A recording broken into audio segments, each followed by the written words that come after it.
The year is 1980, and everything is smooth.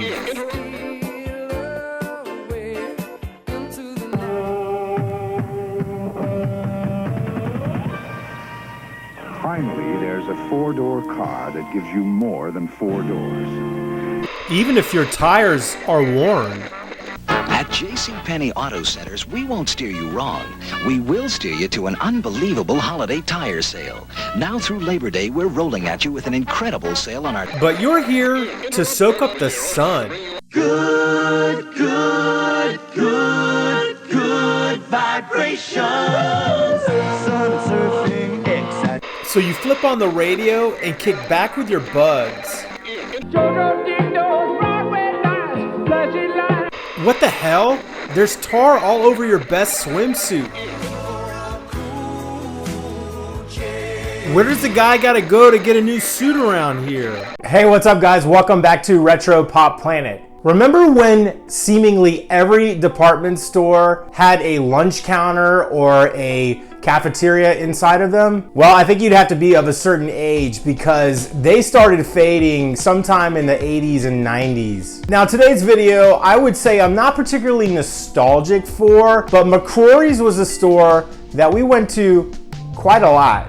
Okay, so maybe it's a stretch thinking you'd travel clear across town to a Five and Dime to buy a new swimsuit, but McCrory's had it all. Founded in the late 1800s in Pennsylvania by John Graham McCrory, it was known for its wide variety of merchandise at affordable prices. Throughout the 20th century, it went through periods of bankruptcy and then periods of rapid growth. Through the growth phases, the company bought out other regional chains to expand their reach into different cities. The Galveston McCrory's opened in 1930 at the southeast corner of 22nd and Avenue E in the historic Beisner building. And just like many other department stores, McCrory's operated walk-up lunch counter restaurants.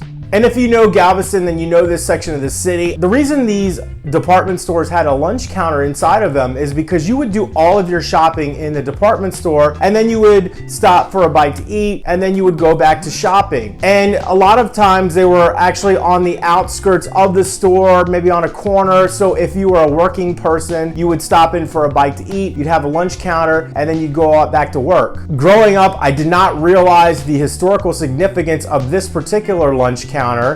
During the Civil Rights Movement in the 1960s, students from Central High School organized a series of peaceful sit-ins at lunch counters and restaurants, similar to what was taking place around the country, and McCrory's was a popular location. This led to the desegregation of lunch counters and other public places like Stewart Beach. Galveston is also recognized as the first city in the country to celebrate Juneteenth, with notable ceremonies throughout the 20th century. But as a dumb kid, I was not aware of any of that stuff. For all I know, they had newspaper articles on the wall and things that were framed commemorating that event because it was in papers across the country. But I do remember one particular thing that we always got at McCrory's. I don't remember them having a children's menu, but the one thing that I got from McCrory's all the time, and it was the very first place I had ever had it, was good old-fashioned pink lemonade. Now this is just the pre-mixed stuff. I'm sure that it was out of a tap Coca-Cola company or something like that. I have no idea. And at that age, I probably would have had a hot dog or a burger. But today I decided to do a little something different. They had egg salad on the menu, and this is probably something that I would have gotten back then if I was an adult. I probably would have gotten this on my lunch break.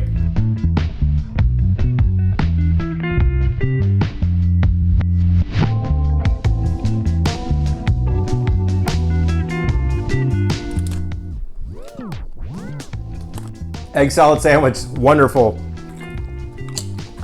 I remember that pink lemonade being like the best thing I'd ever tasted in the world. And if you were a kid of the 70s or 80s like me, when you're running around and playing, especially in the hot Texas sun, we never stopped for breaks. And I probably was always dehydrated as a kid, so every time I would have something to drink, it was like the best tasting thing in the world. I explicitly remember the Formica counters I remember we would always eat off to a table because I probably would need like a booster seat, or, you know, I would need a chair, and I'd see a bunch of people sitting at the actual counters that were there. There was always somebody in there having a slice of pie. Pie would be great right now. Maybe pecan pie. Are you a pecan pie or a pecan pie person? I say pecan. But eventually the lunch counters just started dying off, and that primarily had to do with the mall. Of course, in the 1980s, everybody was going to the mall, and you would go to the food court in the mall as you were shopping, and you weren't going to a place like McCrory's, which had a lot of knockoff stuff. Didn't have a lot of high-end goods. But this company held on for a very long time, and it got me thinking on this channel, it'd be interesting to do one of these menus because a lot of these places had them. Kmart had a cafeteria. Woolworths had a cafeteria. Of course, McCrory's. I know Nordstrom has, or they may still have a cafeteria. Bloomingdale's had a cafeteria. JCPenney's had a cafeteria, etc. And McCrory's hung on a long time. They lasted in the early 2000s. I think my last time actually in this store was sometime around 1987. And I was obsessed with jams. They were all the rage around that time period. A bunch of my kids in school had them, and I kept begging for them, but I never actually got the real jams, the ones that came in boxes where you had to assemble them at home. I remember getting my jams from McCrory's, and I think we were coming down the escalator or something, and I saw them on the wall. I knew I had to have them. But I remember my grandmother, my great aunt, I mean, everybody went to this store. It was one that we went to all the time. Every time I would get a Christmas gift, sometimes they would actually accidentally leave the McCrory's tag on it. And so I knew that they were shopping at McCrory's for our gifts. McCrory's closed in Galveston in 1997. There have been several tenants since, but a series of hurricanes in the 2000s made the building uninhabitable, and businesses keep backing out of lease agreements for this space. Projected construction costs must be too high. So do you have any memories of these lunch counters? If you do, leave them in the comments below. If you like this video, please feel free to give it a like. Please feel free to hit that subscribe button. Thanks for watching, guys. I'll see you in the next one. Peace.